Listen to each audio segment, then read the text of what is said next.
Gegužės 30 dieną Šilavotų Davatkynė surengtas poezijos pavasaris 2015. Šiais metais renginyje dalyvavo poetai iš Lietuvos bei Vokietijos. Eilėraščius skaitė Ramutė Skučaitė, Aldona Ruseckaitė ir kiti žymus Lietuvos poetai. Savo kūrybą pristatė iš Vokietijos atvykusi poetė Alicija Rybalku.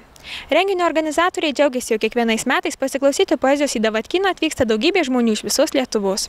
Nors renginys vyksta jau ne pirmus metus, tačiau išlieka populiarus ne tik tarp žiūrovų, bet ir tarp pačių poetų. Pasižiūrėkime. Šiandien Davatkyne vyksta poezijos pavasaris ir jis jau atvykęs į Davatkyną 9. kartą, prasidėjęs jau prieš daug metų ir mes perskaičiavom, kad Davatkyną aplankė jau poezijos pavasarių dėka apie 80 poetų daugiau, net Lietuvos ir užsienio. O kas organizuoja šį renginį? Mes, čia Prienų krašto padalinys ir Šilavotų Davatkynas. O kokie poetai skaitys šiandien poeziją? Šiandien skaitys Gintautas Bleizgys, Aldona Ruseckaitė, Ramutė Skučaitė, Daiva Čepauskaitė, Jurgita Jasponytė, Ričardas Šileika ir Alicija Rybalku. O kokią poeziją jie skaitys? Jie lietuviškai skaito, jie visi, šį kartą visi lietuviškai. Turėjo atvažiuoti dar ukrainiečiai, bet jie negalėjo. Viena poetė atvyko net iš Vokietijos. Kaip ją pavyko pasikviesti į Davatkyną? Jie atvyksta kažkaip savanoriškai, jie sužino, kur vyksta poezijos pavasario renginiai ir renkasi tais vietas, į kurias vykti. Tai vat būtent pasirinkau Davatkyną, sakė, Davatkyne eilė jau poetų ant daug metų į priekį. Jie visi nori važiuoti čia. O ar didelio susidomėjimo sulaukia poezijos pavasaris?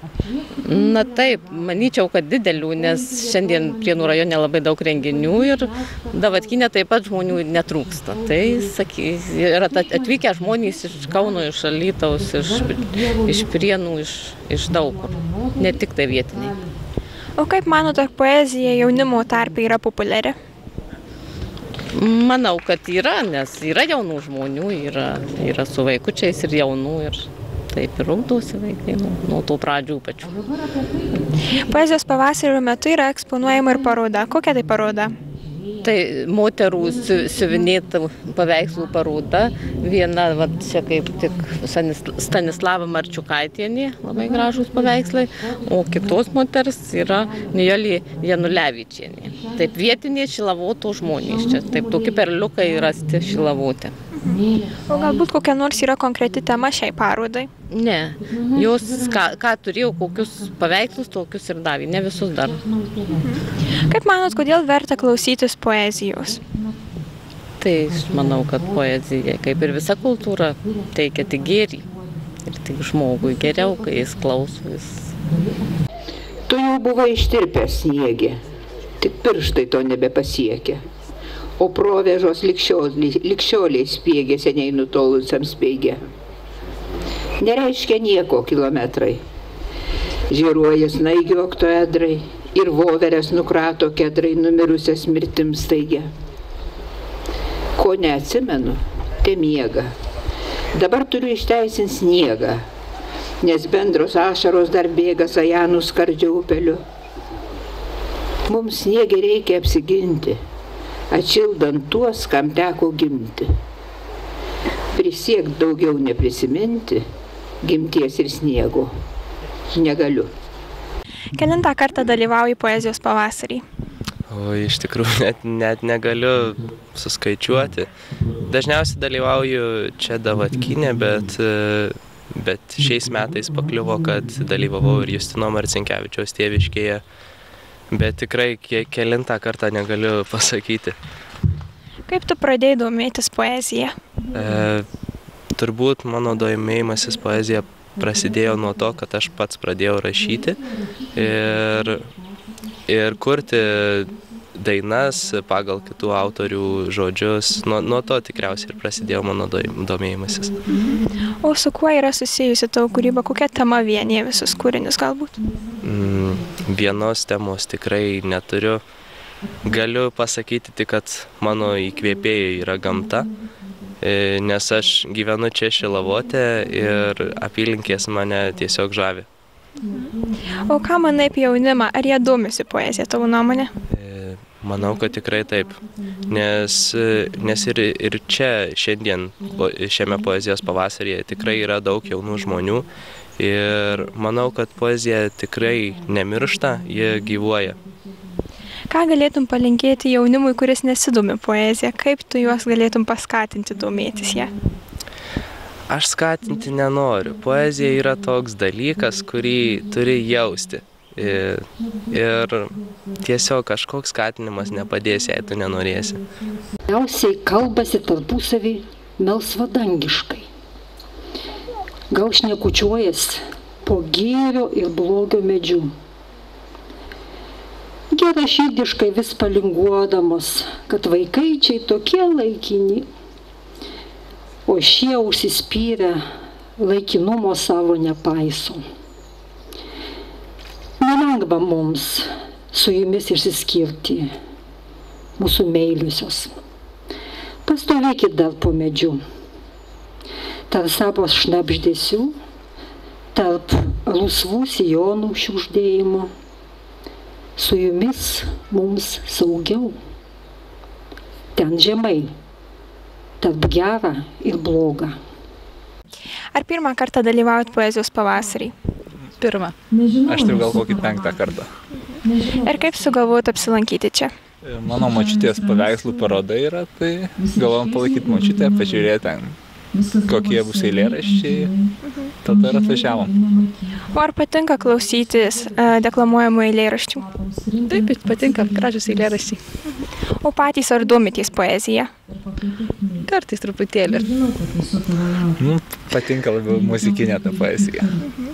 Galbūt turite kokį nors mėgstamiausią poetą, kurių poezijos labai patinka klausytis ir ją skaityti? Kad čia visada vis nauji ir nauji būna poetai, tai nelabai.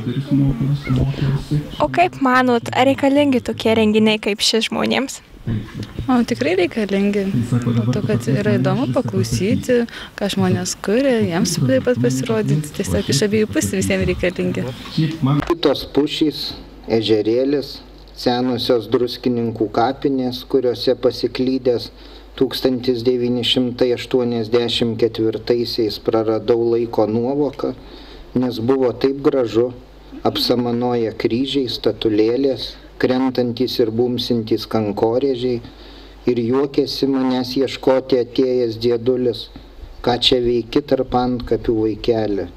Ir nuėjo už kapinių į mišką pririnkomų medžių pilną terbelę, o rinkdami vis juokėmės, nes dzūkai jų medžių juk nerenka. Man tai galima, sakė diedulis, nes aš ne dzūkas, aš iš Sibiro.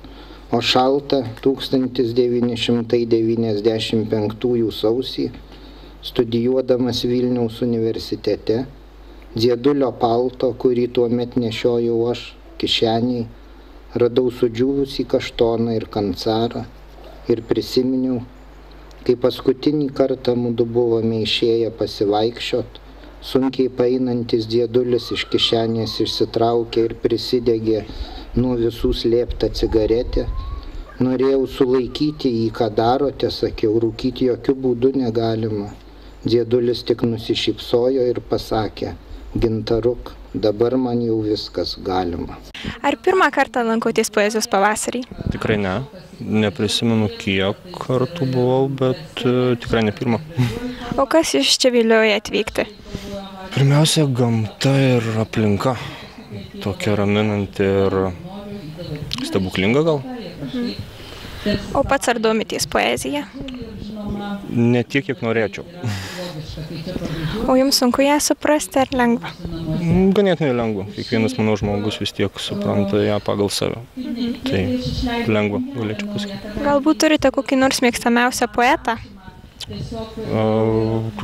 Ne.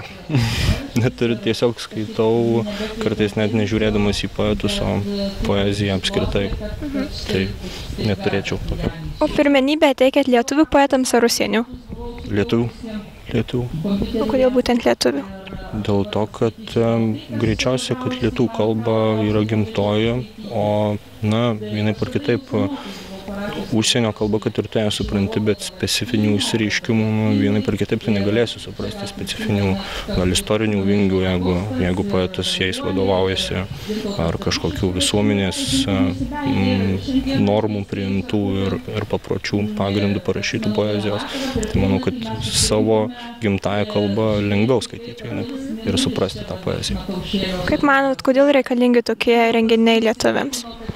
Na, pirmiausia, vienyje visuomenę, vienyje bendruomenę toks renginys ir ypač tokiu metu kaip dabar tos vienybės reikėtų Lietuvai.